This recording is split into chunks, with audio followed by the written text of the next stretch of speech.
Hi friends, welcome to Biology Simplified Tamil. நான் உங்க செந்தில்நாதன். நிறைய ஸ்டூடெண்ட்ஸ் அண்ட் பேரண்ட்ஸ் 2024 அட்மிஷனுக்கு ரீஃபண்ட் எப்போ வரும் அப்படின்னு கேட்டிருந்தீங்க. இப்போ தமிழ்நாடு மெடிக்கல் செலெக்ஷனில் 13,717 ஸ்டூடெண்ட் ரீஃபண்டுக்கு எலிஜிபிள் லிஸ்ட்டுன்னு வெளியிட்டிருக்காங்க. நீங்கள் அந்த செக்யூரிட்டி டெபாசிட் வந்து 30,000 பே பண்ணியிருக்கலாம், 1 லட்சம் பே பண்ணியிருக்கலாம், 5 லட்சம் பே பண்ணியிருக்கலாம். இதில் உங்கள் நேம் இருந்தால் நீங்கள் என்ன செக்யூரிட்டி டெபாசிட் பே பண்ணீங்களோ அது உங்களுக்கு ரீஃபண்டாக வந்துடும். இப்போ வந்து பார்த்தீங்க அப்படின்னா provisional list of candidates eligible for refund of MBBS BDS degree courses 2024-2025 session tnmedicalselection.netல வெளியிட்டிருக்காங்க.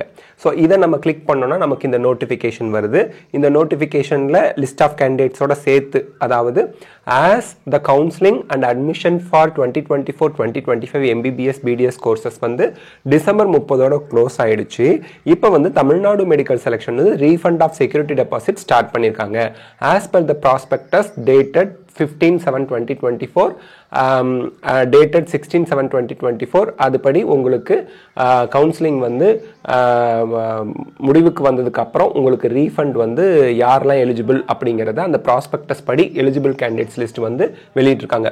உங்களுக்கு அந்த எலிஜிபிலிட்டி லிஸ்ட் கேண்டிடேட்டில் நேம் வந்து உங்களுக்கு அந்த லிஸ்ட்டில் இல்லை அப்படின்னா டிடி யூஜி செலெக்ஷன், அதாவது UGSELDCOM@gmail.comக்கு ரெலவெண்ட் டீடைல்ஸ், அதாவது உங்கள் name, AR number, copy of payment receipt, இந்த மூணையும் சேர்த்து 31 ஜனவரி 2025 நீங்கள் அனுப்பிடணும். அதே போல் உங்களுக்கு வந்து security deposit will be refunded to the candidate who have joined their allotted seats and to the candidates who have not been allotted any seat during any phase of counseling within 2 months of the completion of the entire counseling process அப்படின்னு சொல்லியிருக்காங்க. So December 30னா பிப்ரவரி மாதத்துக்குள்ள உங்களுக்கு வந்து full refund யார் யாருக்கு சீட்டு கிடச்சி join பண்ணவங்க, சீட்டே எந்த ரவுண்ட்லையும் கிடைக்காதவங்களுக்கு ரீஃபண்ட் பண்ணிடுவாங்க.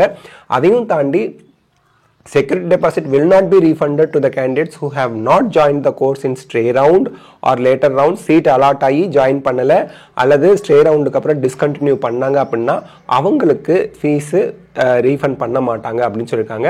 ரவுண்ட் 2க்கு அப்புறம் டிஸ்கண்டினியூ பண்ணவங்களுக்கும் ரீஃபண்டு கிடையாது அப்படின்னு சொல்லியிருக்கிறாங்க. ஸோ உங்கள் நேமு இதில் இருக்கா அப்படிங்கிறத இன்றைக்கி நீங்கள் செக் பண்ணிவிடுங்க. நீங்கள் எந்த அக்கௌண்ட்லேருந்து பே பண்ணீங்களோ அந்த அக்கௌண்ட்டுக்கு அவங்க ரீஃபண்ட் பண்ணிடுவாங்க. 13,717 பேருக்கு ரீஃபண்டு கன்ஃபார்மாக அவங்க எலிஜிபிள் லிஸ்ட் விட்டுருக்காங்க. உடனே நீங்கள் இதை செக் பண்ணிடுங்க. உங்கள் நேம் இல்லைன்னா அவங்களுக்கு உங்கள் name, payment details, register number இதெல்லாம் சேர்த்து அவங்க சொன்ன இமெயில் ஐடிக்கு மெயில் அனுப்புங்க. All the best of luck. God bless you. Thank you.